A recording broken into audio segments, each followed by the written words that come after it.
퇴근을 하고 집에 돌아온 여성의 눈빛이 불안함에 심하게 흔들립니다.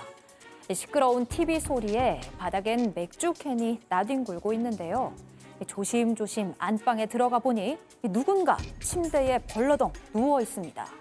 이 사람의 정체를 확인한 여성, 경찰이 아닌 시부모에게 전화를 거는데요. 대체 이게 어떤 상황일까요? 자, 실제 사연을 당사자 특정을 이유로 일부 각색했다는 점 먼저 말씀드립니다. 자, 요즘 말이죠. 그냥 쉬는 청년들이 많아서 경제적 손실이 크다는 뉴스 아마 한 번쯤 보셨을 텐데, 자, 오늘 사연자의 집안에도 그냥 쉬는 청년이 있더라. 예, 맞습니다. 지난주에도 이제 사연 전해드리면서 고구마 한 100만 개 먹은 것 같다라고 말씀을 드렸는데 오늘도 뭐 그 정도입니다. 사연자는 이제 결혼 4년 차로 남편과 맞벌이 중인 30대 여성이고요. 아이는 없습니다. 사연자는 외동이고 아버지는 이제 중소기업을 운영하시는데 대학 졸업 후에 다른 데서 일하며 경험을 쌓다가 7년 전부터는 아버지 회사에서 일을 하고 있었습니다. 남편에게는 5살 아래 여동생이 있는데요. 이 시누이가 바로 그냥 쉬는 청년. 요즘에는 백수라고 하지 않고 집을 지킨다고 해서 홈 프로텍터라고 부른다고 합니다. 백수라고 하면 안 돼요? 백수라 하는 표현이 좀 그런가 봐요. 그래서 홈 프로텍터 이렇게 이제 표현하기도 집을 하는데. 지킨다. 예, 집을 지킨다. 예. 자, 겨우 대학 졸업하고 몇 년째 취준생이라 가게 운영하는 시부모의 걱정이 아무래도 좀 크겠죠. 가게 일 좀 시켜보려고 해도 하루 종일 붙어 있는 게 서로 괴롭기도 해서 관뒀다고 하는데요. 결혼 초반 이 시누이는 이 시부모의 잔소리를 피해서 사연자 집에 놀러 왔습니다. 하루 이틀 놀다 가기도 했는데 시부모는 시누이 앞에서 호되게 야단을 쳐도 뒤에 사는 사연자 부부에게 아이고 애 좀 잘 챙겨줘라 이렇게 또 부탁하기도 했다고 하네요. 홈 프로텍터 이 시누이. 근데 가끔 이렇게 그래도 시누이인데 이렇게 세연이 집에 와서 자고 가는 게 이게 좀 그렇지 않나요? 그렇죠. 다 큰 시누인데 불편하죠. 그런데 제보하신 분께서도 완전히 오지 말아라고 얘기하기 좀 어려운 게 시부모님께서 그렇게 부탁을 하기도 했고 이 시누이가 좀 귀여운 면이 좀 있대요. 해맑기도 하고 워낙에 좀 이게 귀여움상이기도 해서 하루 정도는 괜찮았대요. 그리고 이제 신년 초에는 맨 처음에 이제 시부모님의 취향도 모르고 성격도 몰라서 어떻게 해야 되지 이렇게 고민이 있을 때 옆에서 이렇게 조언을 잘해줬대요. 언니, 우리 엄마는 무조건 현금이니까 괜히 맛있는 거 먹으러 가자, 여행 가자, 음식점 간다 이런 거 하지 말고 무조건 현금을 드리면 좋아한다. 이렇게 얘기를 했고 우리 아빠는 무조건 소고기다. 뷔페 이런 거 실속 없다고 제일 싫어하니까 외식하려고 그럼 소고기다라고 얘기를 해줬는데 진짜로 그대로 하면 다 너무 좋아하시고 성공했다라는 거예요. 그래서 고맙기도 해서 가끔은 용돈도 주고 또 브랜드 옷도 사주고 그랬다고 합니다. 좋네. 네, 좋긴 좋은데 가까워지면서 집에 비밀번호를 좀 공유하게 됐는데 계기가 있었습니다. 비밀번호? 예. 어느 날 이제 회사에서 일을 하고 있는데 시누이 전화가 왔습니다. 언니, 갑자기 면접을 보러 오라고 하는데 옷이 없어라고 얘기를 해서 옷 혹시 빌려줄 수 있냐라고 얘기했으니까 당연히 빌려줘야 되겠죠. 근데 비밀번호 알려주면서 옷 빌려가세요. 그럼 옷을 입고 갔는데 세상에. 또 당연히 그거 세탁해 있겠습니까? 세탁도 안 하고 됐겠어요? 떨어졌죠.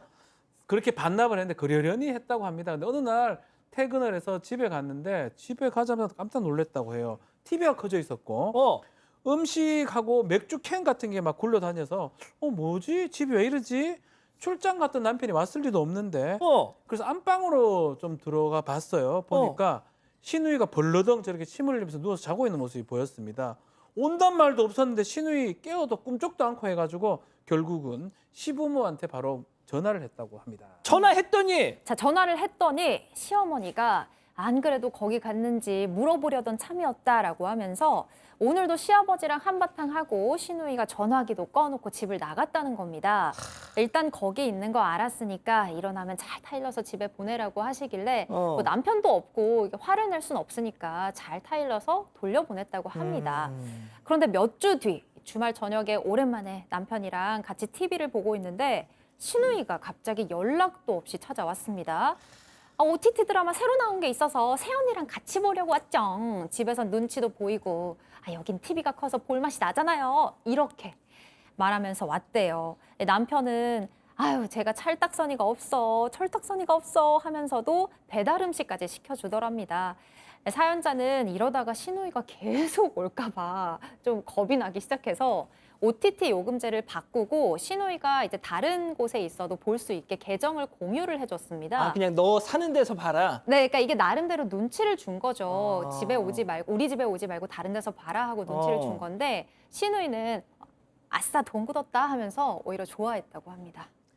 아, 그냥 비밀번호를 바꿔야지. 그걸 왜 무슨 계정 공유를 해? 그러니까 아직까지는 좀 긴가민가 하시잖아요. 얘기 더 들어보면은 이제 지금부터 시작이에요. 어떻게 보면 혹시 기억하실지 모르겠는데 예전에 이제 한 TV 프로그램에서 시골의 노부부가 자녀에게 이제 영상 편지 보내는 그런 좀 예전 프로그램이 하나 있었어요. 예. 거기에 이제 한 할아버지가 아들아 그 옆집에 보일러 놨단다. 하지만 뭐 우린 필요 없다. 우리가 잘 견디면 된다. 근데 저 옆집 보일러 좋더라. 뭐 이런 그 영상 편지 보내는 프로그램도 있었는데 시누이가 이제 집에 돌아가고 얼마 안 돼서 남편이 시어머니의 전화 한 통을 받게 됩니다.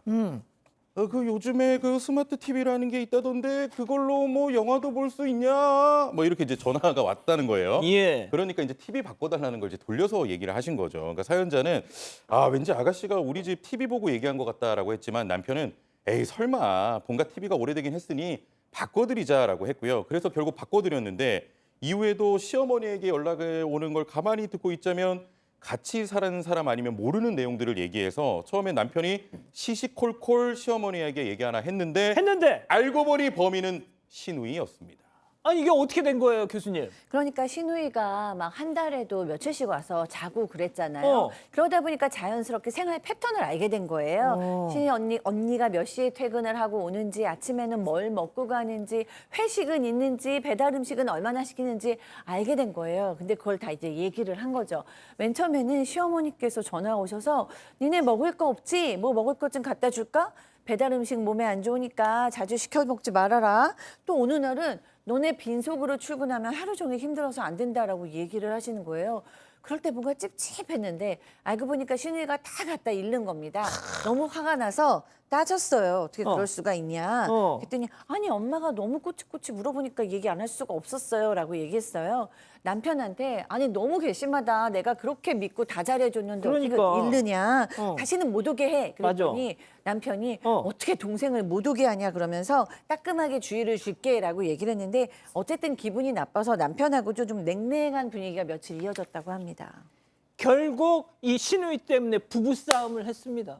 자, 그런데 갑자기 시아버지가 등장해요. 시아버지가 이 사연자 부부를 집으로 초대했대. 무슨 얘기를 했던 걸까요? 시아버지 역의 박지훈 변호사, 시누이 역의 김하은 아나운서, 사연자 역의 박상희 교수, 별별 극장 레디 액션! 아이고 우리 며느리 왔네. 그 돈 버느라고 그 고생이 많지. 이 야도 얼른 돈 벌어 소고기도 사주고 해야 될 낀데. 네, 어머니, 아버지, 저기 아가씨도요, 이력서 계속 내고 또 면접하다 보면 좋은 회사 들어갈 수 있을 거예요. 걱정 마세요. 보니까 언니네 회사 진짜 좋던데. 야근이 많긴 한데 일 없으면 출근을 늦게 하더라고요.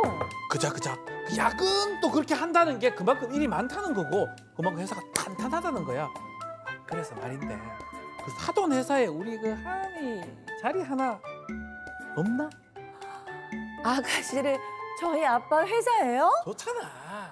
아니, 저도 면접 보고 어렵게 들어간 회사예요. 시켜도 가는 것 같은데. 그리고 직원들이 아무도 제가 저희 아빠 딸인지 몰라요. 됐지 닮았는데. 언니 그거는 진짜 걱정할 일 없어요. 저 입 진짜 제가 몸은 가벼워도 입은 천근 아니 만근이야.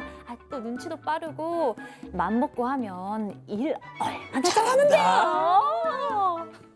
이거 진짜 DNA는 속일 수가 없네. 똑같네. 네. 자, 그 시누이가 불러서 갔더니 진수성찬이 막 차려져 있는 겁니다. 그래서 뭐야 왜 이렇게 차리셨어요? 그랬더니 이제 시아버지가 야, 앞으로 얘가 괜히 오빠네 집 드나드는 일 없도록 할게 하면서 먼저 선수 치듯이 얘기를 했다는 겁니다. 거기까진 좋았는데 그러면서 아이고 얘도 어서 자기 일을 찾아야 할 텐데 걱정이야. 혹시 그 사돈 회사에 자리 없냐? 네 밑에서 일 배우면 너무 좋을 것 같은데 막 이랬다는 겁니다.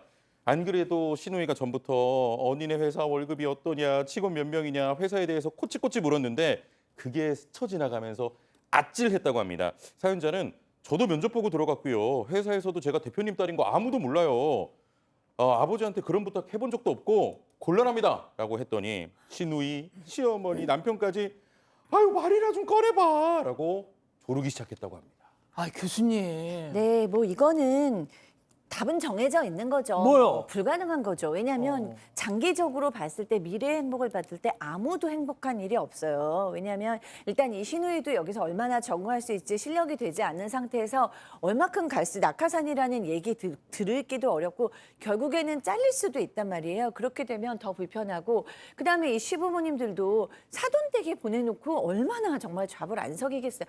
게다가 만약에 잘리기라도 하면 이 관계가 굉장히 어려워지고 그다음에 이 제보자는 회사에서 얼마나 고통스러울 것이며 그 사장님은 그러니까 제보자의 아버님도 실력이 안 되는 사람을 뭐 입사시키기도 어렵고 자르기도 어렵고 남편은 그 안에서 얼마나 괴로울 것이며 결국 멀리 봤을 때는 아무도 행복한 사람이 없습니다. 다만 큰 숙제가 있죠. 이걸 얼마나 부드럽게 상처 안 받게 완곡하게 설명하고 거절할 것이냐의 숙제가 있는 거죠. 박 변호사님. 이건 법의 문제는 아니고 아니야. 거절해야 된다고 생각이 들어요. 이게 법은 아니야. 예, 말이 안 됩니다. 뭐 그렇다고 아무나 뭐 직장에 지금 할 수도 있는 상황도 아니고 나중에 더 큰 피해를 끼칠 수가 그 있어요. 시누이한테 따끔하게 한 말씀만. 네 삶을 살아라. 정상적으로. 인간아. 아, 내가 시아버지인데 예. 죄송합니다. 예. 아, 웃으면 안 되는데. 아니, 아직도 구독을 안 했다고? 구독? 어떻게 하는데? 아이고, 여기 누르면 된다. 여기 빨리 좀 눌러라. 빨리 눌러야겠다. 가족 여러분, 구독하기는 여기요.